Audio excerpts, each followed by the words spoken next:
نحمده ونصلي ونسلم على رسوله الكريم اما بعد فاعوذ بالله من الشيطان الرجيم بسم الله الرحمن الرحيم رب اشرح لي صدري ويسر لي امري واحلل عقدة من لساني يفقهوا قولي صدق الله مولانا العظيم وبلغنا رسوله النبي الكريم الأمين ونحن على ذلك لمن الشاهدين والشاكرين والحمد لله رب العالمين. محبت سے باواز بلند درود شریف پڑھ لیجیے. اللهم صل على سيدنا ومولانا محمد معدن الجود والكرم وآله وبارك وسلم صلاة وسلام عليك يا سيدي يا رسول الله وعلى آلك وأصحابك يا حبيب الله. درس قرآن کی آج نشست نمبر 293. آج کی نشست میں انشاءاللہ تعالی گزشتہ درس قرآن کی آیت مبارکہ آیت نمبر 104 سورہ آل عمران، جس میں امر بالمعروف نہی عن المنکر کے بارے میں احکامات کو بیان کیا گیا، اسی کے متعلق گفتگو بیان کرتے ہوئے آیت نمبر 105 کے متعلق بھی انشاءاللہ بات کی جائے گی. اللہ کی بارگاہ میں دعا کرتا ہوں کہ مجھے حق بیان کرنے اور ہم تمام کو اس کے مطابق عمل پیرا ہونے کی توفیق عطا فرمائے. امر بالمعروف نہی عن المنکر، یہ دو ایسے امور ہیں کہ جس سے معاشرہ پروان چڑھتا ہے، لوگوں کی اصلاح، لوگوں کی کامیابی ان دو احکامات میں پوشیدہ ہے. اور حضور سید عالم صلی اللہ علیہ وآلہ وسلم نے کئی موقع پر اس کی اہمیت کو اجاگر کیا ہے، جس میں سے بعض احادیث مبارکہ پچھلی نشست میں بیان ہوئی تھی اور کچھ آج بیان کی جائیں گی، اور پھر اس حکم کے متعلق کچھ اور اہم امور بھی بیان کیے جائیں گے. خاص طور پر ایک یہ سوچ جو معاشرے میں پائی جاتی ہے کہ بندہ یہ سمجھتا ہے کہ امر بالمعروف اور نہی عن المنکر، ان دو حکموں پر وہی شخص عمل کر سکتا ہے کہ جو نیکی خود بھی کرتا ہو، اور وہی شخص نیکی کا حکم دے سکتا ہے، اور جو شخص خود برائی سے رکتا ہو تو وہی لوگوں کو بھی برائی سے روک سکتا ہے. تو یہ عام غلط فہمی معاشرے میں پائی جاتی ہے کہ ہم سمجھتے ہیں کہ جو نیکی کر رہا ہے صرف اسی پر یہ ذمہ داری ہے کہ وہ لوگوں کو نیکی کا حکم دے، اور جو برائی سے خود بچ رہا ہے صرف اسی کے ذمے ہے کہ وہ برائی سے دوسروں کو روکے. ایک غلط فہمی تو یہ. دوسری ایک اور غلط فہمی جو معاشرے میں پائی جاتی ہے وہ یہ ہے کہ امر بالمعروف اور نہی عن المنکر یعنی نیکی کا حکم دینا اور برائی سے روکنا، اس اہم حکم کو ہم سمجھتے ہیں کہ یہ یا تو علماء کے ساتھ خاص ہے، یا نیک لوگوں کے ساتھ خاص ہے، یا جو متقین اور پرہیزگار لوگ ہیں، کہ جو ان دونوں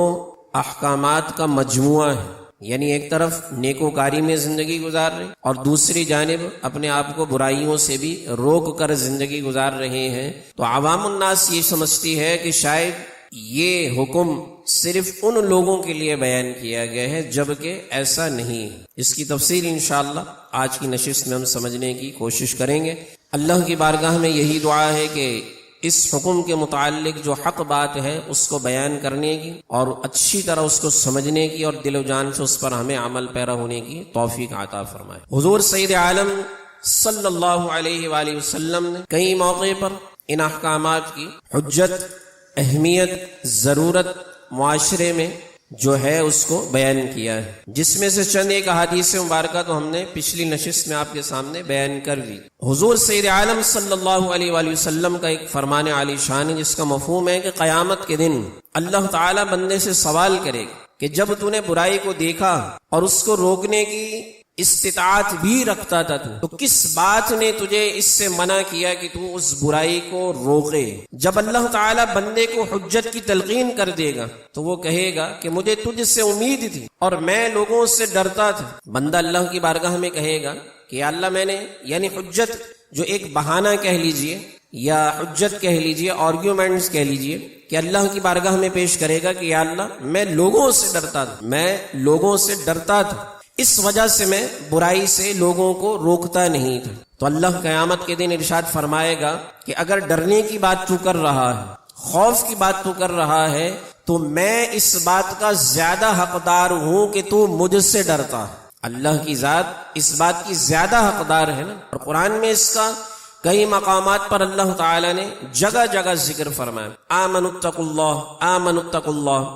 کئی مقامات پر اللہ نے اس کے الفاظ کو بیان فرمایا، جس کا مفہوم کیا ہے کہ اے ایمان والو اللہ سے ڈرو، اللہ سے ڈرتے رہو، تقوی اور پرہیزگاری اختیار کرتے رہو، تو قیامت کے دن بھی اللہ تعالی جب بندہ رب کی بارگاہ میں بہانہ پیش کرے گا، چاہے وہ معاشرے کا خوف ہو، لوگوں کا خوف ہو، کسی بھی اعتبار کا خوف ہو، تو اللہ تعالیٰ فرمائے گا کہ میں اس بات کا زیادہ حقدار تھا کہ تو مجھ سے ڈرتا۔ دوسری حدیث مبارکہ کہ رسول اکرم صلی اللہ علیہ وآلہ وسلم نے ارشاد فرمایا کہ نیکی کا حکم دینا اور برائی سے روکنا یہ تمہارا خاموش رہنے سے زیادہ بہتر ہے۔ اس کو ہم دوسرے پیرائے میں اگر دیکھیں تو اب تو خاموش رہنے کی بات جہاں تک آئی ہے تو ہم بے جا گفتگو بہت کرتے ہیں، فضولیات دوست احباب میں بیٹھے ہوئے ہیں تو فضولیات ہمارے منہ سے بہت نکلتی ہیں، گھر میں بیٹھے ہوئے ہوں تو گھر میں بھی ہماری اکثر و بیشتر گفتگو ایسی ہوتی ہے جو لغو ہوتی ہے۔ لغو یعنی بیکار گفتگو جس کا کوئی نہ سر ہے نہ پیر ہے۔ تو حضور سید عالم صلی اللہ علیہ وآلہ وسلم نے ایک موقع پر ارشاد فرمایا کہ من سکت فقد نجا، کہ جو خاموش رہا اس نے نجات پائی۔ یہ خاموش رہنے کا حضور سید عالم صلی اللہ علیہ وآلہ وسلم نے حکم دیا ہے۔ اب اس خاموشی کو توڑنے والی جو چیز حضور سید عالم صلی اللہ علیہ وآلہ وسلم ارشاد فرما رہے ہیں کہ تمہارا نیکی کا حکم دینا اور لوگوں کو برائی سے روکنا یہ تمہارا خاموش رہنے سے بھی زیادہ بہتر ہے۔ تو ہمیں چاہیے کہ ہم ان امور کو اپنی زندگی میں اپنانے کی کوشش کریں۔ اب اس حدیث مبارکہ جو آگے میں بیان کرنے جا رہا ہوں، یہ حدیث مبارکہ ہمارے معاشرے کی بے حسی کو بیان کر رہا ہے۔ یہ حدیث مبارکہ جو ہمارے معاشرے کے اندر بے حسی، خود غرضی ہمارے اور آپ کے اندر پائی جاتی ہے، یہ حدیث مبارکہ اس کا مفہوم اس خود غرضی کو، اس بے حسی کو بیان کر رہی ہے۔ حضور سید عالم صلی اللہ علیہ وآلہ وسلم ارشاد فرماتے ہیں کہ اللہ عز و جل نے حضرت جبرائیل علیہ السلام کو حکم ارشاد فرمایا کہ فلاں شہر والوں کو شہر والوں سمیت الٹا کر دو، یعنی پورے شہر کو ایسے جیسے زمین میں ہم ہاتھ ڈالتے ہیں یا پانی میں ہاتھ ڈال دیں، تو فرمایا کہ شہر والوں کو شہر والوں سمیت ایسے الٹا کر دو۔ اب جبریل امین عرض کرتے ہیں اللہ کی بارگاہ میں، یا اللہ اس میں تو تیرا فلاں بندہ بھی ہے، اس شہر والوں میں تیرا فلاں بندہ بھی ہے کہ جس نے آنکھ جھپکنے کے برابر بھی، آنکھ کتنی دیر میں جھپکتی ہے؟ معمولی سا وقت لگتا ہے۔ تو جبریل امین اللہ کی بارگاہ میں عرض کرتے ہیں کہ یا اللہ تو ان شہر والوں کو پلٹنے کا مجھے حکم ارشاد فرما رہا ہے، حالانکہ اسی شہر میں تیرا ایک ایسا بندہ بھی موجود ہے کہ آنکھ جھپکنے کے وقت کے برابر بھی اس نے تیری نافرمانی نہیں کی، کہ اللہ تعالیٰ ارشاد فرمائے گا کہ یہ وہی بندہ ہے کہ جو میری وجہ سے ایک ساتھ برابر بھی لوگوں پر ناراض نہیں ہو۔ یعنی اللہ کی خاطر ہم کسی بندے پر ناراض کب ہوتے ہیں؟ کوئی اللہ کی نافرمانی کرے، حکم عدولی کر رہا ہو، جھوٹ بول رہا ہو، شراب نوشی کر رہا ہو، زنا کر رہا ہو، یا اور بددیانتی یا حقوق العباد پامال کر رہا ہو، تو ہم اس سے ناراض اس وجہ سے ہوتے ہیں کہ اللہ نے ان کاموں سے بچنے کا حکم ہمیں ارشاد فرمایا ہے، لیکن یہ انہی امور کو کر رہا ہے۔ تو حضور سید عالم صلی اللہ علیہ وآلہ وسلم نے اس حدیث میں اس کا مفہوم بیان کرتے ہوئے ارشاد فرمایا کہ اللہ فرمائے گا کہ وہ بندہ میری وجہ سے ایک ساعت برابر بھی ناراض نہیں ہوا ہے، یعنی اس بندے نے نہ لوگوں کو نیکی کا حکم دیا اور نہ برائی سے روکا، لہذا اس بندے کی عبادت کی مجھے کوئی ضرورت نہیں، اس بندے سمیت ہی شہر والوں کو الٹ دیا جائے۔ تو اب اس سے اندازہ کیا ہوتا ہے کہ یہ حکم جو آیت نمبر 104 سورہ آل عمران میں اللہ نے بیان فرمایا ہے، کیا حکم ہے؟ بار بار یہ بات میں اس لیے ریپیٹ کر رہا ہوں تاکہ یہ دو امور آپ کے ذہن میں ایسے نقش ہو جائیں جیسے ہمیں اپنے اور اپنے والد کا نام یاد ہے۔ اگر گہری نیند سے بھی ہمیں اٹھا کر پوچھا جائے کہ نام کیا ہے تو ہم کتنی گہری نیند میں کیوں نہ ہو تب بھی ہم نام صحیح بتائیں گے نا، کیونکہ نام ہمارے بالکل شعور میں بھی اور لا شعور میں بھی نقش ہوا ہوا۔ یہ دو حکم ان ناموں سے بھی کہیں زیادہ اہمیت رکھتے ہیں، وہ کیا؟ امر بالمعروف نہی عن المنکر۔ اس کو اپنا شیوا بنا لیجیے، معاشرہ اسی کے ذریعے پروان چڑھتا ہے، ترقی کی راہیں اسی وقت معاشرہ چڑھنا شروع ہوتا ہے کہ جب معاشرے میں ایسے افراد موجود ہوں کہ جو نیکی کا حکم دینے والے ہوں اور برائی سے روکنے والے ہوں۔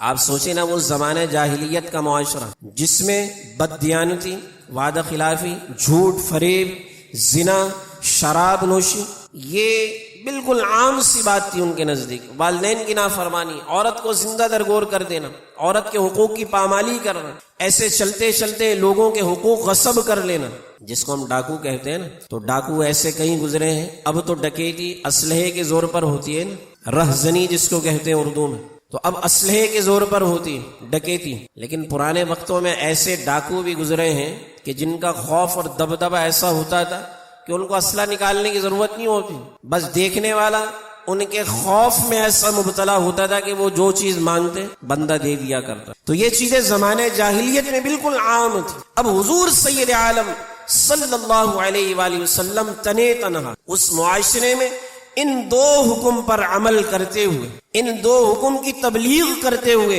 جب آپ نے اسلام کا جھنڈا لہرانا شروع کیا اور اس روشنی کو جب معاشرے میں پھیلایا، وہ دو حکم یہی تھے، امر بالمعروف نہیں عن المنکر. آپ کی ذات میں یہ دونوں حکم مجتمع تھے کہ آپ لوگوں کو نیکی کا حکم دیتے رہے اور وہیں برائی سے روکتے رہے. لیکن آپ کے ساتھ اتنی ظلم و زیادتیاں کی گئی کہ جس شہر سے آپ کو نکلنے پر مجبور کر دیا، پھر اللہ تعالی نے وہ دن بھی آپ کو دکھایا کہ شان اور شوقت کے ساتھ آپ کو دوبارہ اسی شہر میں داخل فرما دیا. جو شہر مکہ کی فتح اللہ نے آپ کو نصیب فرمائی. آج ہمارے نزدیک ان دو حکموں کی بلی اہمیت نہ ہو. اب آگے جو میں چیزیں بیان کرنے جا رہا ہوں اس سے بڑی واضح ہو جائے گی یہ بات کہ امر بالمعروف اور نہی عن المنکر ہر شخص پر بعض دفعہ فرض عین ہے، بعض وجوہات پر فرض عین، بعض وجوہات کی بنا پر فرض کفایہ، بعض وجوہات کی بنا پر واجب، اور بعض معاملات میں پھر مباح کے درجے پر، مستحب کے درجے پر. بعض ایسی کنڈیشن، اب کنڈیشن کا اعتبار، جیسی کنڈیشن ہوگی اس کی حکمیت بھی ویسی ہی ہوگی.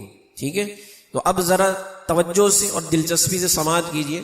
کوشش کروں گا کہ آسان الفاظ میں ان احکامات کو آپ کے سامنے بیان کروں تاکہ بات آپ کے سامنے واضح ہو جائے. برائی سے روکنا اور نیکی کا حکم دینا، کہتے ہیں کہ یہ فرض کفایہ ہے. جب بعض لوگ اس فرض کو ادا کر لیں تو باقیوں سے بھی اس کی فرضیت ساقط ہو جاتی ہے. اور جب تمام لوگ امر بالمعروف اور نہی عن المنکر کو چھوڑ دیں تو فرمایا کہ سب کے سب گناہگار ہوں گے. جیسے مثال کے طور پر جس جگہ کوئی اور شخص برائی سے روکنے والا نہ ہو اور وہاں صرف ایک عالم ہے تو اس پر برائی سے روکنا اور نیکی کا حکم دینا فرض عین ہے. اس کی مثال سمجھ لیجیے. جیسے ہم اپنے اپنے گھر کی بات کریں، آپ میں سے بہت سارے لوگ اپنے گھر کے سربراہ، خاندان کے بڑے ہیں، ہیڈ آف دا فیملی ہیں. تو اب آپ گھر کے بڑے ہیں اور بڑا ہونا دو وجوہات کی بنا پر ہوتا ہے ہمارے معاشرے میں. اب یہ دو کیٹیگریز بن گئی. ایک تو بڑا ہونا عمر کے اعتبار سے، دوسرا بڑا ہونا اس اعتبار سے ہے کہ اس کی بات مانی بھی جاتی ہے گھر میں، ہے نا. یہ دو چیزیں. اب بزرگی دو اعتبار سے ہے نا، ایک تو عمر کی بزرگی اور دوسری یہ ہے کہ واقعی اس کی بات مانی بھی جاتی ہے. تو اب یہ دونوں چیزیں اگر اس کے اندر یکجا ہے، عالم کی تو ایک مثال دی گئی نا، تو فرمایا کہ کوئی شخص اپنی بیوی، اپنی اولاد یا اپنے نوکر کو کوئی برا کام کرتے ہوئے دیکھے یا کسی نیکی میں کمی کرتا ہوا دیکھے تو فرمایا کہ اس کے لیے اب نہیں عن المنکر اور امر بالمعروف فرض ہے، فرض عین ہے اس شخص کے لیے کہ جس کا جہاں پر اس کا سرکل ہے، گھر میں ہے تو گھر میں، اگر آفس میں وہ بڑا ہے تو وہاں پر، یعنی جہاں جس بندے کی استطاعت جہاں تک ہے لوگوں کو نیکی کا حکم دینے کی، تو جہاں جس کیٹیگری میں اس کے زمرے میں وہ چیزیں آتی ہیں تو اس کے لیے وہ فرض عین ہے. ٹھیک ہے، یہ بات سمجھ لی. اب دوسری بات کہ امر بالمعروف اور نہی عن المنکر کے لیے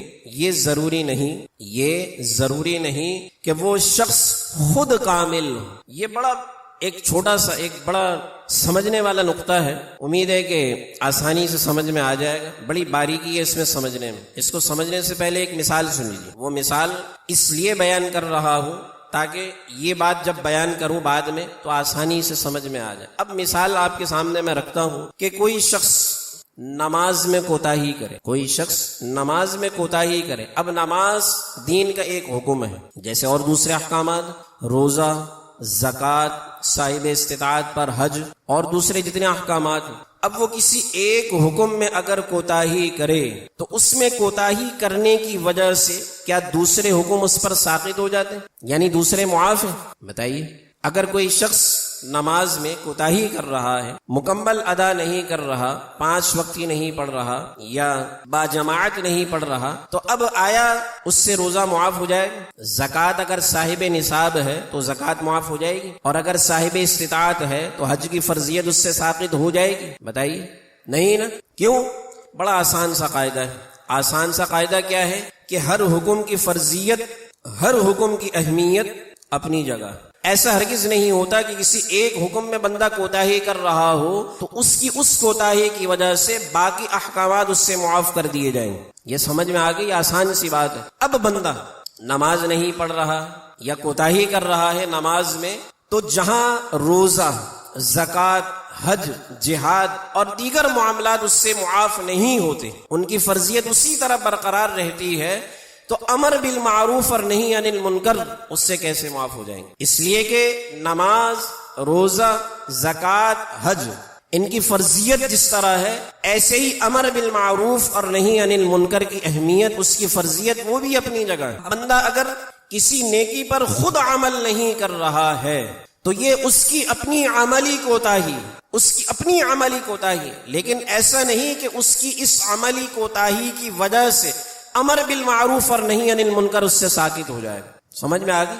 بڑی آسان سے میں نے بیان کرنے کی کوشش کی ہے کہ ہر حکم دین اسلام کا ایک الگ اہمیت اور ایک الگ انفرادیت رکھتا ہے۔ اگر کوئی بندہ کسی ایک حکم پر عمل نہیں کر رہا یا اس میں کوتاہی برت رہا ہے تو ایسا نہیں ہوتا کہ اس کے اس عمل میں کوتاہی برتنے کی وجہ سے باقی اعمال اس سے ساقط ہوتے نہیں ہوتے نا۔ بڑی آسان سی بات ہے کہ ایسا ممکن ہی نہیں ہے کہ ہو جائے کہ اگر کوئی شخص نماز نہیں پڑھ رہا تو اب نماز نہ پڑھنے کی وجہ سے جو روزے کی فرضیت ہے وہ اپنی جگہ، جو حج کی فرضیت ہے وہ اپنی جگہ، زکوٰۃ کی فرضیت اپنی جگہ، ایسے ہی امر بالمعروف اور نہی عن المنکر کا بندے پر فرض عین ہونا یا فرض کفایہ ہونا یا واجب ہونا یا سنت موقدہ ہونا یا مستحب ہونا، یہ اپنی جگہ ہے، یہ معاف نہیں ہوگا۔ تو یہ غلط فہمی خدا را دل سے نکال دیجئے کہ جو شخص خود عمل نہ کر رہا ہو تو اب وہ دوسرے کو بھی امر بالمعروف اور نہی عن المنکر پر عمل کرتے ہوئے نیکی کا حکم بھی نہیں دے سکتا اور برائی سے نہیں روک سکتا۔ اب آپ تھوڑی دیر کے لیے گراؤنڈ لیول پر آ جائیں اور بالکل نچلی سطح پر آ کر سوچیں کہ اگر واقعی ایسا ہونے لگ جائے تو پھر معاشرے میں نصیحت کرنے والا بچے گا کوئی؟ عملی اعتبار سے مجھ سمیت ہم کتنے کمزور ہیں، ہے یا نہیں؟ عملی اعتبار سے کتنے کمزور ہیں، لیکن وہ ہماری کمزوری ہماری انفرادی کمزوری، وہ ہماری کمزوری ہماری انفرادی کمزوری، لیکن اب اس کمزوری کی بنا پر ہم امر بالمعروف اور نہی عن المنکر بھی چھوڑ دیں تو آپ سوچ بھی نہیں سکتے کہ معاشرہ پھر کس گمراہی کی دلدل میں مزید پھنستا چلا جائے گا۔ تو بات آسانی سے سمجھ میں آ گئی ہوگی کہ امر بالمعروف اور نہی عن المنکر اس کی اہمیت اپنی جگہ ہے، اور ایسا بالکل نہیں کہ امر بالمعروف اور نہی عن المنکر پر عمل کرنے والا خود کامل ہو، اس لیے کہ اگر کامل ہونے کی بات کی جائے نا تو صرف انبیاء کرام علیہم الصلاۃ والسلام ہیں جن کی ذات کامل ہے، صرف نبیوں کو اللہ نے کامل بنایا ہے، ورنہ کامل ہونے کے اعتبار سے نہ صحابہ کرام کامل، نہ تابعین، نہ تابع تابعین، اور پھر جب وہ افراد کامل نہیں تو بعد والے کیسے کامل ہو سکتے؟ معصوم عن الخطا اللہ نے صرف نبیوں کو بنایا ہے، کامل اور مکمل ذات اللہ نے صرف نبیوں کی بنائی ہے جو عقلی اعتبار سے بھی کامل ہوتے اور عملی اعتبار سے بھی کامل ہوتے ہیں، ورنہ نبیوں کے علاوہ جتنے افراد بھی ہیں وہ کامل نہیں۔ تو ہر انسان کے اندر چاہے وہ عالم ہو، مفتی ہو، شیخ الحدیث ہو یا اور کوئی علمی درجے میں بہت بڑا معیار رکھتا ہو، اس کے اندر بھی خطا کا پہلو برقرار ہے، خطا اس سے بھی سرزد ہو سکتی ہے۔ تو اب ایسا نہیں ہونا چاہیے جیسا کہ ہمارے معاشرے میں ہوتا ہے نا۔ اب ہمارے معاشرے کی ایک تو روش اس وجہ سے ہے، ہمارے معاشرے کی اس روش کی وجہ سے ہم لوگ ایسے شخص کی بات کو اہمیت نہیں دیتے، ہم منہ پہ کہتے بھائی خود تو نماز پڑھتے نہیں، دوسروں کو نصیحت کر رہے، خود عمل کرتے نہیں اور دوسروں کے لیے حاجی ثناء اللہ بنے ہوئے، منہ پہ کہہ دیتے نا۔ تو اب جب ہماری یہ روش ہوگی تو ظاہر ہے پھر کون نصیحت کرے گا؟ اس لیے میں ہمیشہ ایک بات کہتا ہوں کہ کوئی بھی نصیحت کر رہا ہو نصیحت سن لیا کریں، کم سے کم سننے کا ثواب تو مل جائے، عمل تو بعد میں جب کریں گے تب کریں گے۔ اور اس روش کو بالکل اپنے کردار میں سے نکال دیجئے کہ نصیحت کرنے والے کو برا کہیں، یہ بات بھی ابھی آگے آئے گی۔ تو یہ نقطہ سمجھ میں آگے آسان تھا بڑا کہ خود کامل ہونا یہ ضروری نہیں، امر بالمعروف اور نہی عن المنکر دیگر احکامات کی جگہ یہ بھی ایک حکم ہے۔ تو ایسا نہیں کہ جو بندہ عملی اعتبار سے دوسرے کاموں میں اگر کوتاہی برت رہا ہے تو اس کے اس کوتاہی برتنے کی وجہ سے یہ حکم اس سے ساقط ہو جائے گا، ایسا نہیں۔ جہاں دیگر احکامات کی اہمیت اپنی جگہ ہے وہیں امر بالمعروف اور نہی عن المنکر کی اہمیت بھی اپنی جگہ ہے۔ اب بات یہ ہے گفتگو کو ہم تھوڑا سا آگے بڑھاتے ہیں. امر بالمعروف اور نہی عن المنکر کو پریکٹیکلی یعنی اس کا اجرا کرنا، اس کو عمل میں لے کر آنا، اس کے لیے بڑا آسان فہم قاعدہ اور لا یہ ہے کہ جس جگہ امر بالمعروف کو پریکٹیکلی امپلیمنٹ کرنے کی جیسی ضرورت ہوگی ویسی ہی کوشش بھی لاگو کی جائے گی. اس کو بھی تھوڑا سا آسان کر کے مثالوں سے سمجھانے کی کوشش کرتا ہوں. جیسے آپ کا بچہ ہے، ٹھیک ہے، آپ باپ ہیں، آپ کا بچہ ہے، تو اب آپ جب سمجھتے ہیں کہ اس کو کوئی نیکی والی بات بتانی ہے، کوئی نیک عمل کرنے کا حکم دینا ہے، تو اب آپ سوچ رہے ہوتے ہیں کہ جہاں میرے زبان سے کہنے سے یہ وہ عمل کر لے گا یا کسی برائی سے آپ اس کو روکنا چاہتے ہیں، تو اب آپ خود اس کا اندازہ لگاتے ہیں، موازنہ کرتے ہیں کہ صرف زبان سے یہ اس عمل سے رک جائے گا، تو آپ اسی پر اکتفا کرتے ہیں نا. آپ صرف زبان سے آرام سے کہہ دیتے کہ بیٹا یہ نیک عمل تمہیں کرنا ہے، یہ نیکی کرنی، یا کسی گناہ سے بچنے کا بولا جا رہا ہو تو آرام سے کہہ دیتے کہ بیٹا اس سے بچو. اب دوسری کیٹیگری اس سے اوپر کی ڈانٹ ڈپٹ والی. اب آپ سمجھتے ہیں کہ میں نے بچے کو کسی نیکی کا حکم دینا یا برائی سے روکنا ہے، اب آرام سے کہوں گا تو یہ نہیں مانے گا، ڈانٹ ڈپٹ کی ضرورت.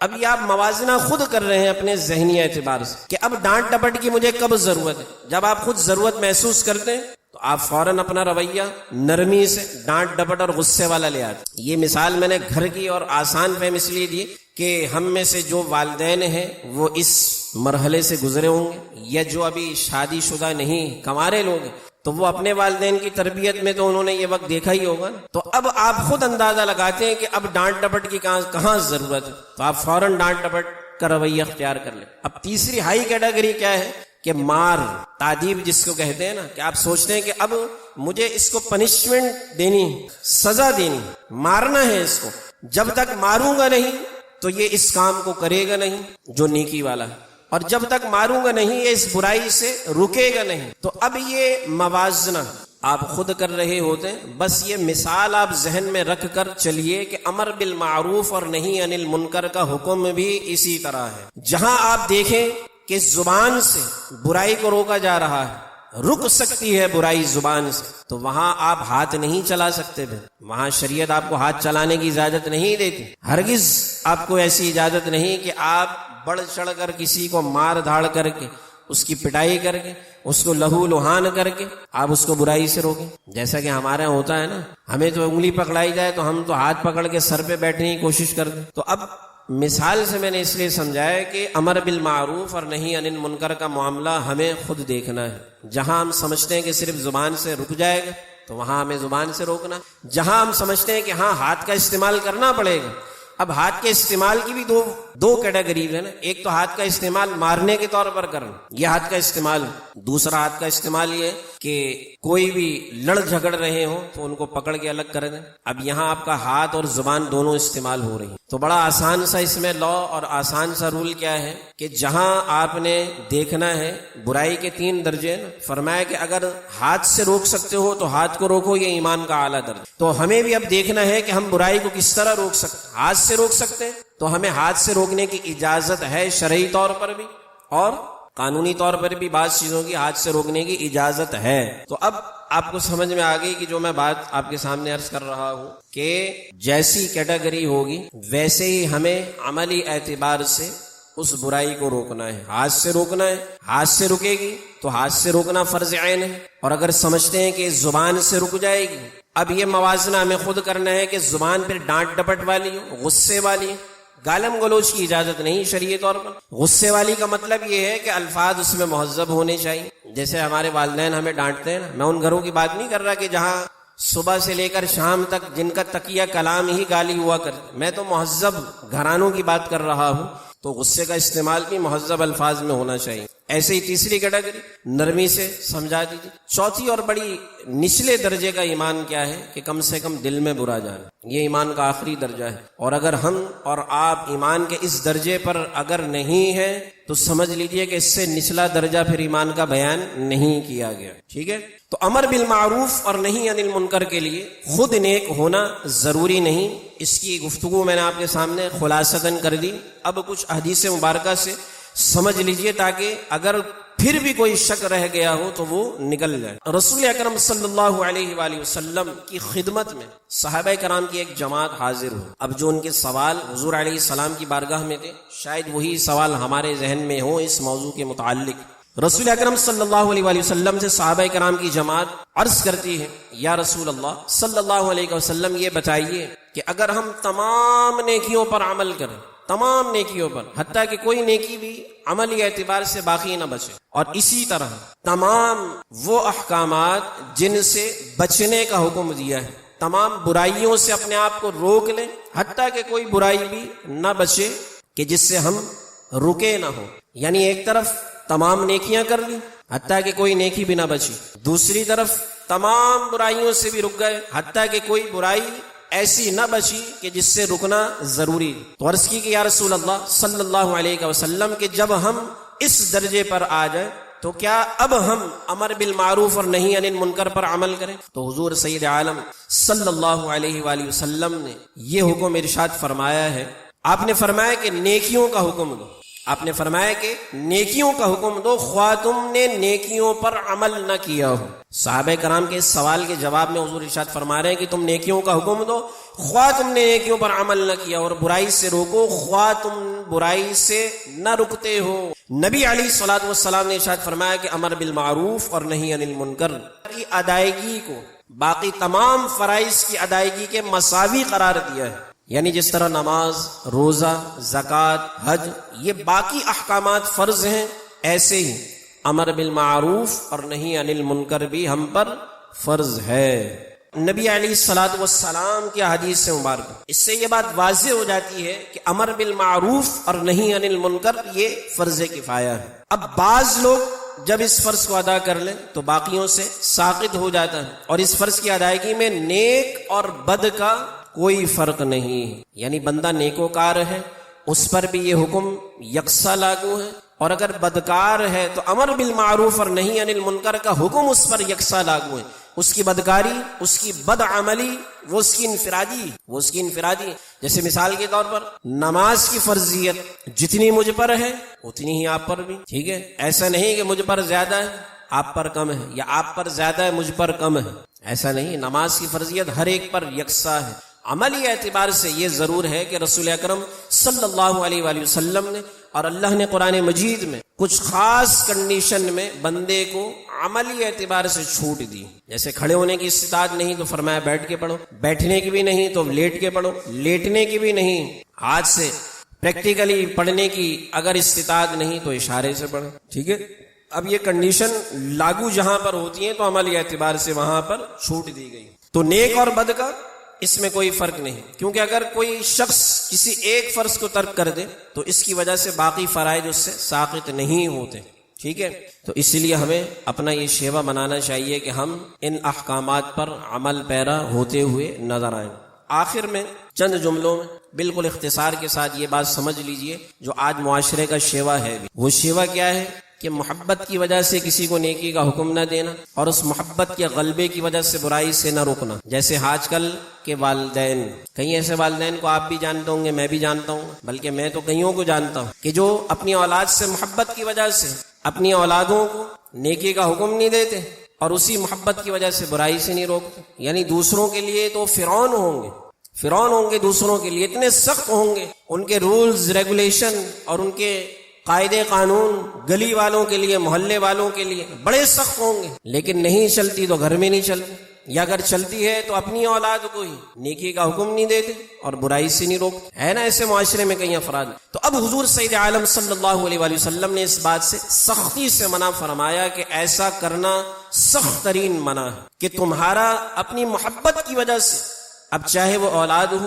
بیوی ہو، والدین ہو، گھر والے ہوں، اہل و عیال ہو، خاندان والے ہو، یا محلے دار ہو، پڑوسی ہو، کوئی بھی ہو، الغرض کوئی بھی ہو، ہمیں اس حکم سے نہیں روکنا، ہمیں اس حکم پر عمل پیرا ہوتے رہنا ہے، لوگوں کو برائی سے روکنا ہے اور لوگوں کو نیکی کا حکم دینا ہے۔ اس لیے کہ حضور سید عالم صلی اللہ علیہ وآلہ وسلم کی ذات اقدس ہمارے لیے عملی نمونہ ہے۔ آپ کی ذات اقدس کو آپ دیکھیں تو آپ نے سب سے پہلے اپنی تبلیغ کا آغاز ہی اپنے خاندان اور گھر والوں سے کیا، جو سورۃ الشعراء میں اللہ نے بیان فرمایا کہ وَأَنذِرْ عشیرتک الاقربین، کہ اے پیارے صلی اللہ علیہ وآلہ وسلم، آیت کا مفہوم کیا ہے کہ آپ اپنے عشیر یعنی جو قریبی رشتہ دار ہیں، اقربین ہیں، اقربا ہیں، ان کو سب سے پہلے ڈرائیے۔ تو حضور سید عالم صلی اللہ علیہ وآلہ وسلم نے اپنے خاندان والوں کو، اپنے قریبی اہل و عیال کو سب سے پہلے نیکی کا حکم دیا اور برائی سے ڈرایا اور برائی سے بچنے کا حکم دیا ہے۔ تو جب حضور سید عالم صلی اللہ علیہ وآلہ وسلم کی ذات اقدس ہمارے لیے نمونہ عمل ہے، تو آج ہم پھر اس عمل سے پیچھے کیوں ہٹیں؟ اپنی اس دنیاوی محبت کی وجہ سے یا اولاد کی محبت کی وجہ سے ہم اس حکم پر عمل پیرا ہونے سے نہ رکیں، بلکہ ہمیں بڑھ چڑھ کر اس پر عمل پیرا ہونا چاہیے۔ کیوں کہ کسی شخص سے دوستی اور محبت کا تقاضا کیا ہے؟ خیر خواہی۔ ہماری اپنی اولاد سے جو محبت ہے وہ خیر خواہی پر مبنی ہے نا، کیونکہ ہم اپنی اولاد کی خیر خواہی چاہتے ہیں۔ ایسا ہی ہے، ہم اپنی اولاد کی خیر خواہی چاہتے ہیں نا۔ ہماری اپنی اولاد سے محبت کس چیز پر دلالت کرتی ہے؟ کس چیز پر ڈیپینڈ ہے؟ خیر خواہی پر۔ یعنی ہماری اپنی اولاد سے غرض والی محبت نہیں ہو، دکھلاوے کی محبت نہیں ہو، الا ماشاء اللہ۔ دکھلاوے کی محبت اپنی اولاد سے کیوں نہیں؟ کہ ہم واقعی اپنی اولاد سے محبت کرتے ہیں، اور یہ محبت ہی اصل محبت کیسی ہے؟ کیونکہ یہ خیر خواہی کی بنیاد اس محبت پر قائم ہے۔ ایسا ہی ہے نا؟ تو آپ مجھے اپنے دل پر ہاتھ رکھ کر بتائیے کہ اصل خیر خواہ وہی ہوتا ہے کہ جو ہمیشہ جس سے محبت کرتا ہو اس کا بھلا سوچے، اور بھلائی کس میں؟ نیکی کا حکم دینے میں اور برائی سے روکنے میں۔ سمجھ گئے؟ خیر خواہی اور بھلائی کس بات میں پوشیدہ ہے؟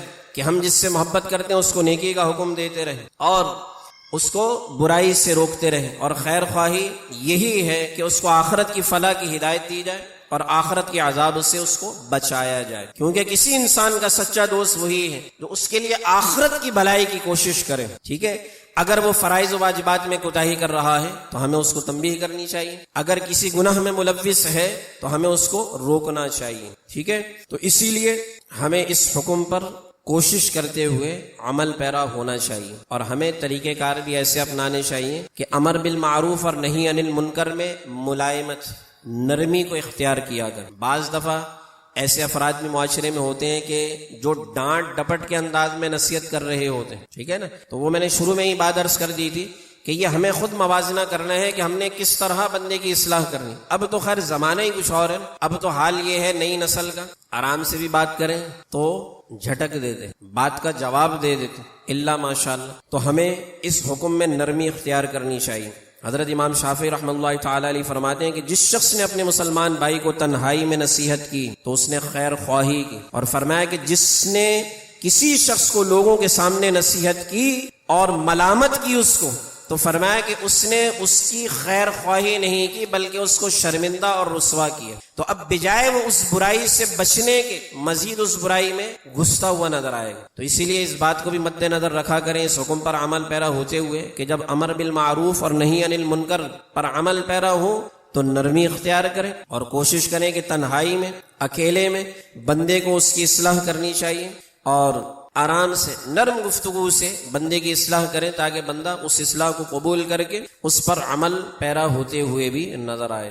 آخر میں یہ بھی بات بیان کی جاتی ہے کہ حکام اور ارباب اقتدار پر لازم ہے کہ وہ برائی کو اپنے ہاتھوں سے مٹائیں۔ بعض برائیاں ایسی ہوتی ہیں کہ جس میں ہمارا اور آپ کا بس نہیں ہے، جیسے مثال کے طور پر ابھی کل 14 اگست گزری ہے، باجے بجانا، یہ ایسی بدترین برائی اس معاشرے میں پھیل گئی ہے۔ میں دیکھیں ممبر پہ بیٹھ کر، ابھی میں نے تو باقاعدہ یہ کمپین چلانی ہے، میں دیکھتا ہوں کتنے لوگ اس میں ساتھ دیتے ہیں کہ ایسی کمپین چلائیں، کسی اچھے وکیل سے بات کریں گے، اس کو حکومت کو کہا جائے کہ اس پر بینڈ لگایا جائے، جیسے یہ پٹاخوں پر بینڈ لگا ہوا ہے نا، کھلم کھلا بکتے نہیں، کسی خاص موقع پہ شادی بیاہ پہ بھی لوگ چوری چھپے چلا لیا کریں، تو اس پہ بینڈ لگنا چاہیے۔ دیکھیں خوشی کوئی بھی ہو، بڑا یہ آسان سا قاعدہ ہے، چاہے شرعی خوشی ہو، خاندانی خوشی ہو، انفرادی ہو، اجتماعی ہو، ٹھیک ہے، یا معاشرتی خوشی ہو یا قومی خوشی ہو، ٹھیک ہے نا، 14 اگست قومی خوشی، کوئی بھی خوشی ہو، اس کے منانے کا بالکل آسان فہم قاعدہ کیا ہے کہ حقوق العباد متاثر نہیں ہونے چاہیے، ٹھیک ہے۔ چاہے آپ اپنے بچے کی ولادت پر، یہ شرعی خوشی ہے، اپنے بچے کی ولادت پر خوشی منا رہے ہیں، تو اس میں بھی حکم یہ ہے کہ آپ نے حقوق العباد پامال نہیں کرنا، اور یہ بدترین ہمارے معاشرے کی صورتحال ہوتی چلی جا رہی ہے۔ بہرحال تو اب ہوتا کیا ہے کہ ایسے بہت سارے معاملات جو ہیں وہ ہمارے آپ کے اختیار میں نہیں ہوتے. ہم زیادہ سے زیادہ دل میں اس کو برا جان سکتے ہیں، یا جہاں جہاں ہاتھ کا استعمال کر کے اس کو روک سکتے ہیں تو وہاں روکتے ہیں، یا زیادہ سے زیادہ جیسے میں اپنی بات کروں تو میرے پاس یہ ممبر ہے، میں زبان کے ذریعے اس برائی کو، اس کی مذمت کر سکتا ہوں، آپ تک یہ بات پہنچا سکتا ہوں، تو میں اپنا فرض ادا کر رہا ہوں. لیکن ظاہر ہے یہ ایسے کئی امور ہیں. یہ تو ایک چیز ابھی بالکل حال ہی میں گزری ہے نا کل، تو اسی لیے زبان پر آ گئی. اس کے علاوہ ایسے کئی امور ہیں جس میں ہم اور آپ کچھ نہیں کر پاتے، اس میں پھر گورنمنٹ انوالو ہوتی. تو اس چیز کے بارے میں کہا جاتا ہے کہ حکام اور ارباب اقتدار پر لازم ہے کہ وہ برائی کو اپنے ہاتھوں سے مٹائیں. مثال کے طور پر قاتل کو قصاص میں قتل کیا جائے، چور کا ہاتھ کاٹا جائے، اسی طرح زانی کو کوڑے لگائے جائیں یا رجم کیا جائے. اسی طرح دیگر جتنی اللہ نے حدود بیان کی ہیں نا، تو ان کا امپلیمنٹ کرنا یہ حکومت وقت کا کام ہوتا ہے. اور علماء پر لازم کیا ہے کہ وہ زبان سے برائی کی مذمت کریں، اور الحمدللہ میں کر رہا ہوں. اور جہاں میرا بس چلتا ہے میں ہاتھ سے بھی روکنے کی کوشش کرتا ہوں. تو امر بالمعروف اور نہی عن المنکر کا فریضہ انجام ہے. عوام کو بھی چاہیے کہ وہ ہر برائی کو دل سے برا جانے، لیکن صحیح یہ ہے کہ جس شخص کے سامنے ظلم اور زیادتی ہو تو اس کو حسب استطاعت مٹانے کی کوشش کرنی چاہیے. یعنی برائی دیکھ کر بندے کو خود موازنہ کرنا ہے کہ اب میں اس برائی کو کیسے مٹا سکتا ہوں. ہاتھ سے مٹا سکتا ہوں تو اس کو ہاتھ سے مٹانا چاہیے، زبان سے مٹا سکتا ہوں تو زبان سے، یا وہ سمجھتا ہے کہ یہ دونوں کام میرے بس میں نہیں تو کم سے کم دل میں برا جانی. تو امر بالمعروف اور نہی عن المنکر، اس سے معاشرہ پروان چڑھتا ہے، اور یہ معاشرے کا ایک اہم حکم ہے. جیسے نماز، روزہ، زکوٰۃ فرض، دیگر احکامات کی فرضیت اپنی جگہ، ایسے ہی امر بالمعروف اور نہی عن المنکر کی اہمیت بھی اپنی جگہ ہے. اللہ کی بارگاہ میں دعا کرتے ہیں کہ اللہ تعالی ایمان کی سلامتی کے ساتھ اعمال صالحہ کی توفیق عطا فرمائے. اور ہمیشہ یہ پچھلی نشست میں یہ حدیث مبارکہ بیان ہوئی تھی، حضور نے تو یہ ارشاد فرمایا کہ تم ہمیشہ اس حکم پر عمل کرتے رہو. اللہ سے دعا کرتے ہیں کہ یا اللہ ہمیں ہمیشہ امر بالمعروف اور نہی عن المنکر پر عمل پیرا ہونے والا بنا دے، اور ہمارا خاتمہ ایمان پر ہو. وما علینا الا البلاغ المبین.